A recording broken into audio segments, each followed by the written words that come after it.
শীত পড়তেই বানিয়ে নিলাম শীতের সবজি দিয়ে গরম গরম খিচুড়ি। নমস্কার, ঘরে বাইরে অপর্ণায় তোমাদের সবাইকে স্বাগত জানাই। খিচুড়ি তৈরির জন্য আমি এখানে নিয়ে নিয়েছি 200 গ্রাম গোবিন্দভোগ চাল। চালটা আমি ভালো করে ধুয়ে ভিজিয়ে রেখেছি। 200 গ্রাম চালের জন্য আমি নিয়ে নিয়েছি 200 গ্রাম মুগ ডাল। ডালটা আমি ভালো করে ভেজে নেব। ডালটা ভাজা হয়ে গেছে। এখন আমি কড়াতে তেল গরম করে দিয়ে দিলাম ফুলকপি, তার সাথে দেব আলু। এখন আলু আর ফুলকপি আমি একটু নুন হলুদ দিয়ে ভালো করে ভেজে নেব।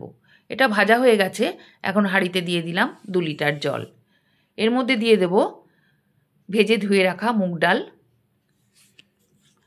আর দিয়ে দেব যে গোবিন্দভোগ চালটা আমি ধুয়ে ভিজিয়ে রেখেছিলাম, সেই চালটা আমি এর মধ্যে দিয়ে দেব।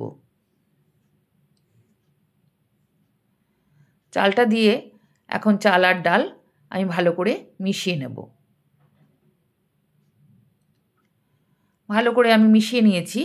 এখন এর মধ্যে আমি দিয়ে দিলাম 2টো তেজপাতা, আর দিয়ে দেব একটু গোটা গরম মশলা। গরম মশলার মধ্যে আমি দিয়েছি 4টে ছোটো এলাচ, 1 ইঞ্চি দারচিনি, দিয়ে দিলাম 4টে চেরা কাঁচা লঙ্কা। এর মধ্যে দেব 1 টেবিল চামচ নুন, আর দিয়ে দেব চা চামচের 1 চামচ হলুদ গুঁড়ো। এখন আমি নুন আর হলুদটা ভালো করে মিশিয়ে নেব। ভালো করে মিশিয়ে নিলাম। এর মধ্যে আমি দিয়ে দেব 1/2 টেবিল চামচ চিনি। চিনিটা দিয়ে আবারও একটু মিশিয়ে নিয়ে আমি কিছুক্ষণের জন্য এটা ঢাকা দিয়ে দেব।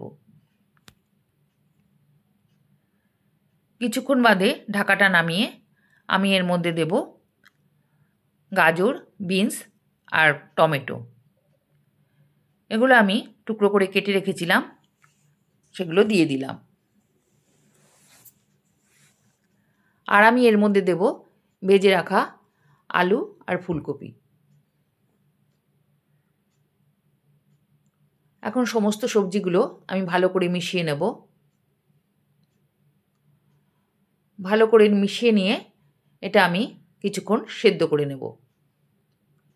এদিকে কড়াতে আমি দিয়ে দিয়েছি 1 চামচ 5 ফোড়ন, 2টো তেজপাতা, আর দিয়ে দিলাম 2টো শুকনো লঙ্কা।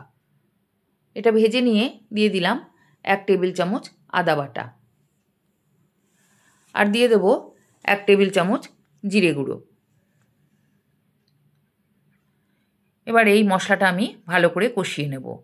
এখানে আমি ফোড়নে 5 ফোড়ন দিয়েছি। 5 ফোড়ন দিলে খিচুড়ির গন্ধটা খুব ভালো হয়। এখন একটু জল দিয়ে দেব, না হলে মশলাটা পুড়ে যাবে। একটু জল দিয়ে আবারও আমি ভালো করে মশলাটা কষিয়ে নেব। মশলাটা এদিকে রেডি হয়ে গেছে। এখন খিচুড়িতে আমি দিয়ে দেব কিছুটা কড়াইশুঁটি। যেহেতু শীতের সবজি, তাই কড়াইশুঁটিটা এর মধ্যে দিয়ে দিলাম। এখন আমি ভালো করে খিচুড়িটা সেদ্ধ হয়েছে কিনা দেখে নিলাম। খিচুড়িটা সেদ্ধ হয়ে গেছে। এবার আমি এর মধ্যে যে মশলাটা আমি তৈরি করে রেখেছিলাম, সেই মশলাটা দিয়ে দিলাম। মশলাটা দিয়ে খিচুড়ির সাথে ভালো করে আমি মিশিয়ে নেব। এখন আমি এর মধ্যে দিয়ে দেব ধুয়ে রাখা কাজু কিশমিশ। কাজু কিশমিশটা দিয়ে আবারও আমি একটু মিশিয়ে নেব।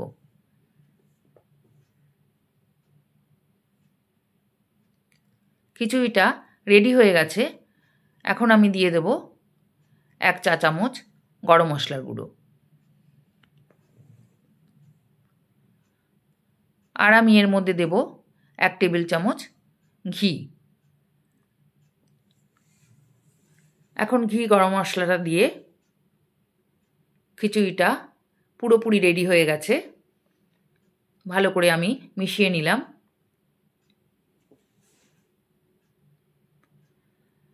এখন আমি সার্ভ করে দেব।